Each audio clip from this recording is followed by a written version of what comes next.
Mhm. Para mawala yung sakit ni Mami Yesyo. Ayan. Nawi-wheelchair. Eh, ang hirap po naman. Diba? Ano ligo? Hirap eh. Ayan o. Ayan po yung bundok na umuusok po. Kita nyo na ha. Dito tayo ha. Dayo. Ito, si Mami Yesyo. Lumalangoy yung mga paa namin. Hindi na uso katawan. Massage dikir. Hala. Nande hayay. Wata? Ano? Hay jo. Eh. Pa. Nanda hayay no.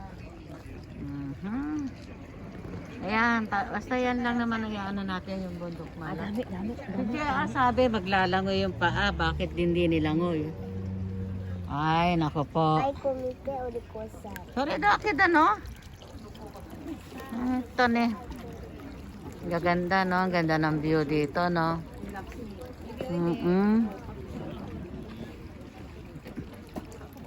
Nasa si JR? Ano ba yan? Okay. Buti pa tumayo ito, puro sasin ano na sila eh. Ako hirap na hirap mag-video eh oh. May ano pa, nagdala ko ng ano niya. May video tayo na, hirap. Nagdala ka. Kasi alam mo talagang lalangoy lang. Sige. Langoy mo nga yun, te. Masarap pero mas masarap dito mainit. Ay ako bawal hoy. Na mainit. Hindi bawal. Ikaw talaga kaka-nervous ka. Nanaganyan mo Bawal talaga. Muti namin isa, oh. Gusto maglangoy. Talaga. Ay, amo. Pagdali mo kaya daya pa yan. Baka mag-uunsin na yun dito. Hindi, okay lang. Hayaan mo, bata Okay lang, naman bata eh. naman siya, baby naman siya. Oo, okay na po. Isip tayo nga paano. Ayan, may bata nang gustong lumangoy lahat ng katawan. Ano sa inyo? Yung anak ko katawan niya. Ay, Tapos Diba? biglang tumain, no? Hayaan mo lang, bata naman yan eh. Kakainin na lang ng isda. Okay na po, hanggang dito na lang oh.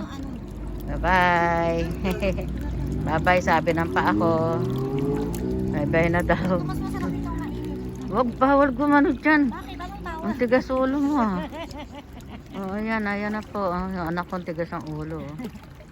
Si JR nawala. Ay, baka nag-ano, smoking in the air. Sabi niya, malalangoy yung paa niya dyan. Di naman nilangoy. Ayan na po ha. Sige, okay. Hanggang sa muli. Bye-bye. Thank you for watching. Love. Sure.